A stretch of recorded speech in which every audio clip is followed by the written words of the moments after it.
Brianna Rivers speaks about her encounter with Savannah, Craven, Antao. First and foremost, I want to sincerely apologize to Savannah for this, horrific series of events. I do honestly feel terrible about it, and I am so, so sorry to you. I will say I am very saddened that initially, when I walked up, it seemed like she was, genuinely gonna be cool. I was walking past on Lenox Avenue, and I gave Savannah a compliment. I told her, "Oh, I like your dress," because she had on like this floral print dress, and it was a great kind of rainy day. It was kind of cold. New York is still kind of cold here. And I said, "Really cute. It's like sunshine on a rainy day." So this is me, like, as a passerby, literally going by her. People were saying in a lot of the comments that I walked up to her like I'm a clout chaser. I was trying to get on the mic. I was looking for a platform to speak on. That's not true at all. Any of that. I am genuinely friendly and genuinely spread love. So anytime I can give someone a compliment, regardless to what it was that I was going through in my personal life at that time, I can. So the initial approach was cool. It was going smooth. Then she invited me to be on her channel. So she goes, "Oh, hey there, do you want to do an interview?" Generally an interview with, a professional reporter. They ask questions, they collect data, you move on.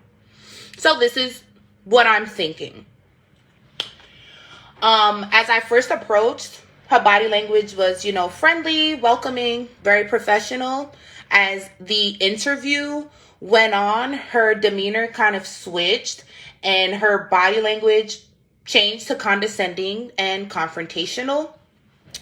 As I attempted to explain one answer to a question, she continued to rapid fire questions, causing my answers to become overlapped and left open for misinterpretation because I was not able to completely explain what it was that I was saying. And I truthfully was not in the right state of mind. So it was just not coming together the way that it should have. Savannah continuously interrupted my thoughts, and she rage baited me by attempting to dictate what I was saying. There's even a point in the interview where I throw up the peace sign as a silent goodbye. And Savannah, like the temptress of trouble she is, continued to flip my words on this very slippery subject. The light that Savannah is shining me in is so false. I am so polite and friendly. I'm not volatile. It really takes a lot,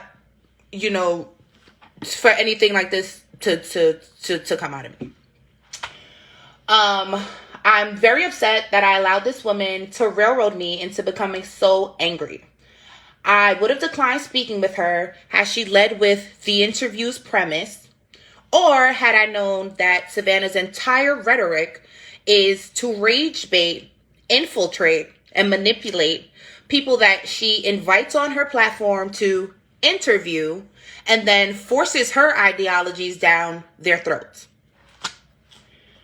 I'm sorry. I wrote something down just because I don't want to miss any of these points, and I don't want my words or anything else to just turn into something else.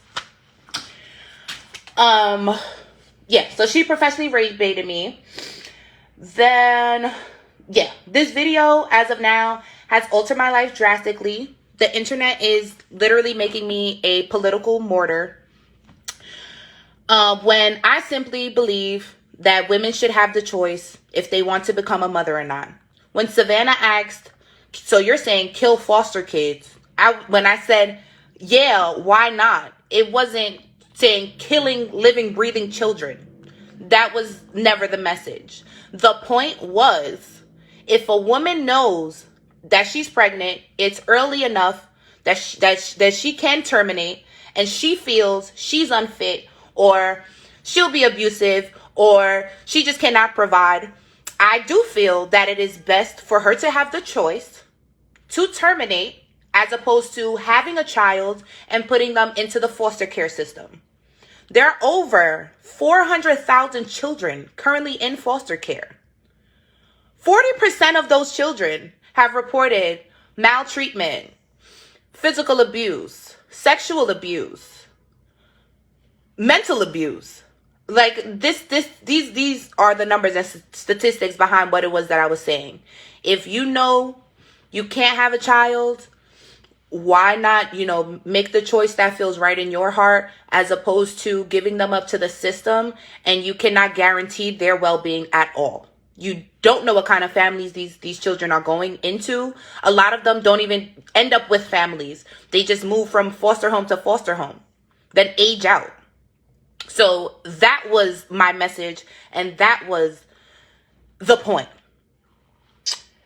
Savannah has controlled this narrative definitely for too long. People are calling me a leftist and a delusional Democrat. I am being cyberbullied and body shamed by not only Savannah, but her thousands of supporters. These people have shared my personal information, also my family's information. I've had strangers go to my previous residence in regard to this incident. At this point, I'm fearful for my life. I'm fearful for my well-being and the well-being of my family. Savannah has used this clip as an opportunity to finally have her social platforms go viral and monetize off of my back, basically. I can't even get my thoughts together. She currently has several GoFundMe accounts. She has gained a large audience, and this is all over a provoked attack. I hope the people who can see through her malicious ways stand with me in solidarity as I try to clear my reputation. I thank you all, seriously, from the bottom of my heart, who have supported me, everyone who has donated to my GoFundMe, everyone who has sent me positive messages, because the internet is such a dark place. I appreciate, and love all of you guys so much. And I hope that the people who are in support of Savannah go and look at her previous interviews and just kind of check the common denominator here, because it's not me.